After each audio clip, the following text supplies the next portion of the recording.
Welcome back to another day that is going to help you on your journey to arising. My name is Ashley Sturgis, and welcome to my channel. If this is your first time here, I want to say thank you for clicking on this video, and I hope that what you learn today will help transform your journey in your mindset, in your relationship with yourself, with God, with others. Because those are three relationships that truly matter the most: God, yourself, and others. Okay. Because obviously, why live a life alone, right? You need God, you need yourself to be healthy, and you need others. And so, what we're doing here is helping you arise in your mindset so that you can be ready for your next level, whatever that looks like for you. And we're using the scriptures. No greater way to arise in our mindset than renewing our minds by using the word of God. So, today we are talking about being resourceful and strategic. It's time to stop scrambling, ladies, and start strategizing. Okay. Here's the thing: as we shift today from your efforts, right, to strategy, from pressure to purpose, I want us to lock in and understand that the reason why God needs us to arise as women is because there is a lot that women bring to the home, not just to the table. And so we have to be mindful of who we are allowing to experience us as women, right? So we should be very choosy with who we allow in our space, because what we're going to talk about today lets you know the value that you really hold. And that's going to take me right into point number one. But before we get there, let's read Proverbs 31:14, because that is what our verse of today is. It says, "She is like the merchant ship. She bringeth her food from afar." Now, remember, we talked about that th, right? Bringeth. That is doing it over and over again. So you're not just going to bring food from afar one time, you're going to bring it from afar multiple times, right? And so, with that being said, um, point number one is she is like a merchant ship, right? And what is a merchant ship? So, a merchant ship is a person or company involved in wholesale trading, especially one dealing in foreign countries or retail trading. So, she's a boss babe. She got her own thing going on. She got her own bag. She got her own business. She got some business about herself, right? She has some business about herself. So the word merchant in Hebrew means sahar, means to go around, to go about, and to occupy. She is not a lazy woman. She is not just a woman that is busy. She is productive and she's producing good fruit. The word merchant also means to palpitate. I thought that was so good, y'all. And in this definition, we're using the Blue Letter Bible app. In this definition, it talks about palpitating, right, of the heart. That's what to palpitate means: beat rapidly, strongly, or irregularly. I used to always say this before I even understood what the merchant ship was, because this Proverbs 31:10 through 31 is a poem. They call it a chiastic poem. I'm probably saying it wrong. It's a poem that cycles through and repeats thoughts in a particular order. So if you follow along the whole journey, you'll see the theme here, right?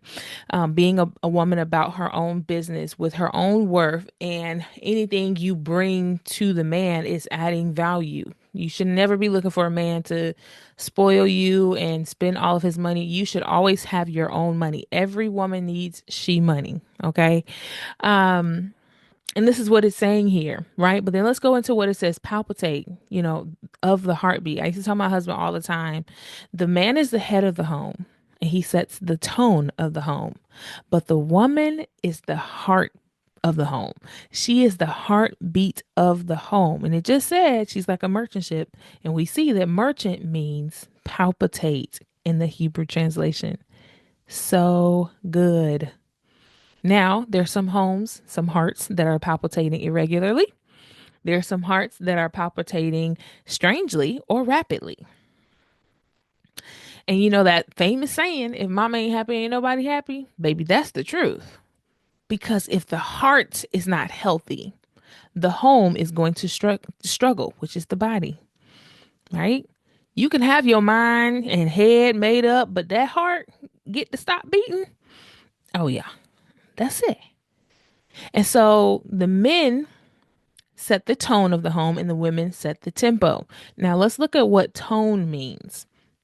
Okay, I thought this was so good. It was so good. And that's going to lead me into my next point in just a second. But when she sets the tempo, so when the woman sets the tempo, it's because the husband has already set the tone. And the tone is the general character and attitude of a place.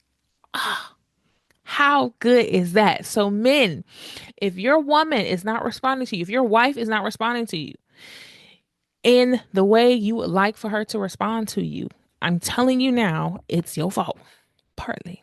Because you have to set a tone in the relationship that says what is okay and what is not okay.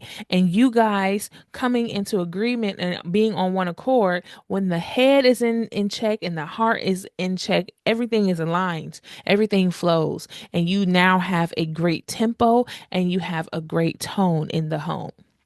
Some homes started off on shaky grounds and they started off very rocky and tumultuous. And so, as a man, as the leader in the home, as the headship submitted under God, you have to reset what you may not have set from the beginning. So, if your wife is acting more masculine, it is your responsibility to shift her back into her soft girl era. That does not mean she's weak. That does not mean she, has to do what the world deem as traditional things. She just needs to be able to be a woman. She needs to be able to rest in her womanhood. People like to say feminine energy, but rest in your biblical feminine essence. Okay. Not an energy, but an essence. Because the essence of a woman is like a merchant ship. She goes to and fro. She's like a heartbeat. She palpitates. She makes sounds and ruminates when she comes into a room. She's a woman. Mm, mm, mm. What you say? Phenomenally. Okay. So yeah, so number one, she's fruitful. She has her own business. She is a woman that carries substance. Okay. And that's point number two. She brings her food from afar.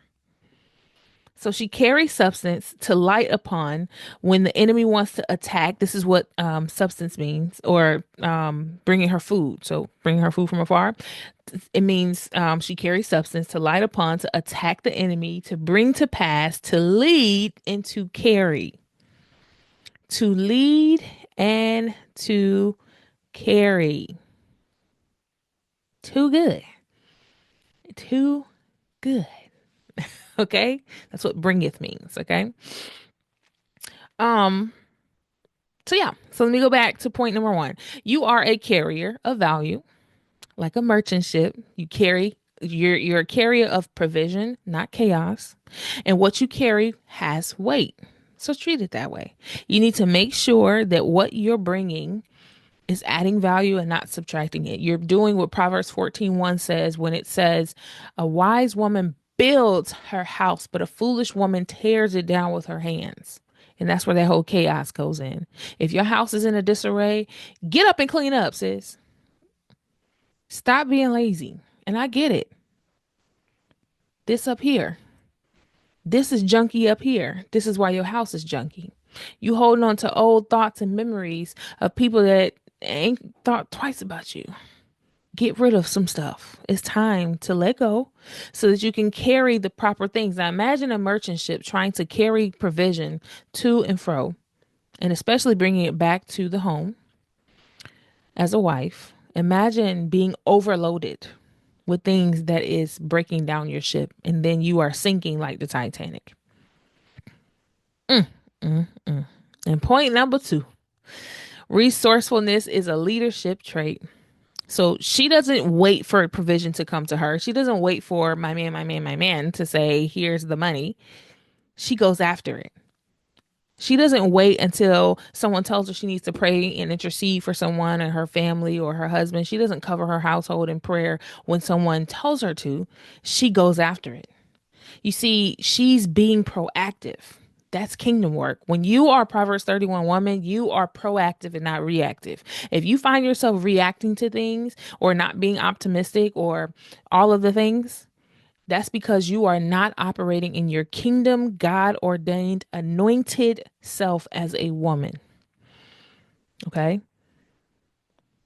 So be resourceful. Use the provisions properly. Don't wait until the lights get cut off because you're waiting on your husband to do it to pay the bill. You know it needs to be paid. Automate some of your bills if you can. If you can't, work together. Set reminders. Our brains forget sometimes, okay? So be resourceful. That's a good quality leadership traits. And one of these days, I'm going to go through like leadership training for wives and women because how you lead in your own personal life is how you'll lead everywhere. And so if you're not leading yourself anywhere, what do you think God is going to you think God is going to entrust children to you, entrust a husband to you, entrust the business? No. That's why the business ain't going nowhere, sis. You haven't developed your leadership abilities, okay? So be proactive, not reactive. And point number three, she is willing to go the distance. You see, strategy brings peace. Strategy brings peace. And so it says she brings her food from afar. She goes beyond. She goes the distance to bring that substance back home. She has strategy and it brings peace into the atmosphere. That's that tempo. And so when you work with the plan, you free yourself from panic. But y'all panicking. What are we gonna do? I don't know what we're gonna eat. Every time your kids got to ask what we eat tonight. That almost upsets you, don't it? Like what we eat tonight? Food. Okay, dang. But if you sit down, you have your board meetings with God, then you have your morning huddles with your spouse. Then you guys get together. Y'all can plan for the week. Y'all can make a whole menu. There's no excuses. I have resources in my Amazon storefront that is like calendars and menu boards and all of the things because then no one has to come and ask you. They can go look on the calendar and say, "Oh, we're having spaghetti tonight. Oh, we're having Taco Tuesday." Like, "Oh, we're having leftovers." When you work with the plan works for you and it keeps you from chaos, keeps you from panicking, it keeps you from overspending, it keeps you from misappropriating your resources.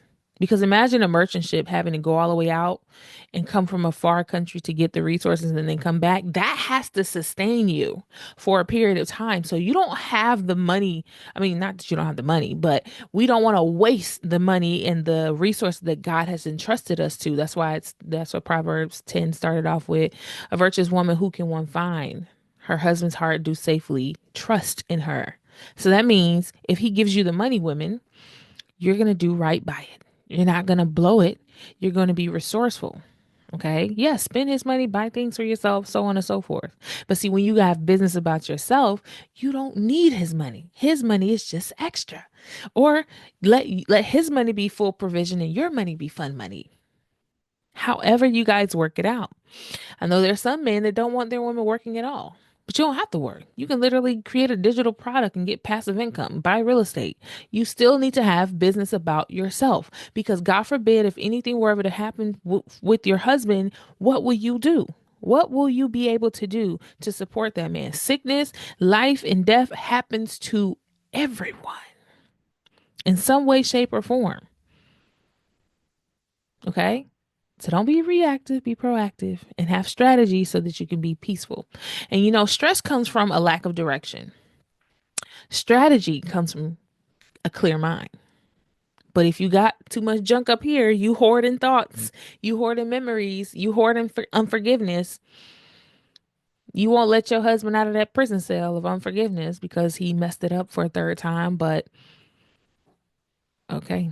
So You need direction. If you're stressed out, it's because you don't have direction. You are not operating in a strategic leadership role. You are not being a good leader. Be a better leader, sis. Be a better leader, man of God. Because what's happening is you're setting the tone for the household, and that chaos is going to ruminate in the home. And then the woman is going to give you back what you have given her because we bring forth, we carry. And so you set the tone of chaos, and she's going to give that right back to you times 10 every time.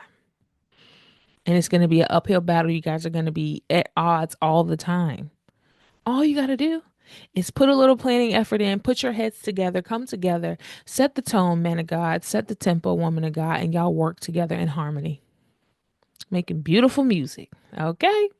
So I want you to ask yourself today, where am I scrambling instead of seeking God's strategy? Do you all even ask God, like, Lord, what am I supposed to do today? Do y'all even make a list?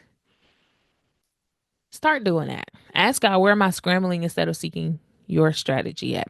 And then I want you to declare that I move with wisdom and I plan with purpose and I execute with excellence and ease. This should be easy for you. I want you to understand that you are not just carrying solutions because you are a solution center. You are becoming that solution center. You're making the provisions by developing your mind, developing your character, developing your EQ. That's something a lot of women need to work on is their emotional intelligence so that they can stop leading with their emotions and they can start leading with their intellect. Okay? That's where the strategy is going to come from. Your intellect. And then when you have that in alignment with your heart, that is not confused or carrying unforgiveness, and it's a clean heart, man, you'll have so much peace and you'll just be so optimistic, and people will look at you and be like, huh, no matter what happened, the baby just, you know, got poop everywhere and she's just laughing about it. Baby, I'm at so much peace within myself and in my home. My environment is peaceful, has to be. And anytime there's a shift in the peace in my home, I always know when something is off. Because remember, merchantship, like the merchant, she sets the tone. I mean, she sets the tempo. And so when the tempo is off, we beating it regular around here. We like, oh, we need a vacation. I'd be like, oh, we need to go for a walk. Up, everybody go outside. When the kids start their bickering and stuff, I'd be like, up, go outside. You need to go take a ride. And so this is why women are so important to the household because sometimes men, they only lead with logic. And so a lot of men are coming into understanding their EQ, they're understanding their emotional intelligence so that they can lead in a balanced way. And so that's why we need each other. Men will help teach us how to lead with logic and intellect, and women will help teach the man how to embrace the emotions. Okay, because you need both. They go hand in hand. Okay, God is very intelligent, and he is also very emotional. He has emotions. That's how he wired us. This emotions also tell us when something is going wrong, and our intellect also tells us when we need to acknowledge when something is going on and when we need to not over exaggerate. So that's that proactive and reactive. Okay. And so I'm super excited that you clicked on this video and that you stayed to the end. Thank you for joining day 14. I want you to take a second to like, comment, and subscribe. And go to my website, www.ashleyamsturgis and ashleyamsturgis.com. Sorry. And I want you to check out some of the offers that we have, some of the events that are coming up for you all. I'm super excited to see what God will do through you. We are almost at the halfway point, and I cannot wait because I believe by the time you complete this challenge, if you stick with it, if you apply what you're learning, if you do the journal prompts that you can get if you're on my email list, and take time to pray and get into this word line upon line, I promise you, by the grace of God, your mind will begin to flourish. You will begin to see the changes in your countenance. Your skin will start to heal. Your heart will heal. God will make you whole again. But we have to take this Bible, we have to take the scriptures, and we have to medicate our minds with it instead of going to the medicine. Not saying that you don't need medicine at all, because some of y'all need medicine to get that chemical balance, but the Bible, the scriptures are an antidote to mental well-being. Ask me how I know. You're looking at a girl that was prescribed Xanax when she was 6 months, not even 6 months. I was 4 months postpartum, diagnosed with three types of depression, anxiety, also diagnosed at a very young age with psoriasis. So a lot of things that the enemy has tried to put on me. And I remember saying to myself one day, I said, Lord, there has to be another way. And you know what he did? Told me to get in my Bible, fast, pray, surrender, stop trying to do things my way, let people go, stop trying to fight for a position in people's lives, be myself and not change for nobody but God. Okay. So I want to encourage you to do the same. I am a miracle sign and a woman. Woman. I'm definitely a woman.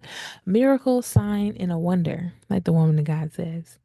I'm a miracle sign and a wonder. I'm a testimony that God is still in the healing business and you can be made whole too. You just got to pick up your cross and follow him. So thank you for joining, and I'll talk to you guys on day 15. Do the work. Get up, clean your house. All right. Bye.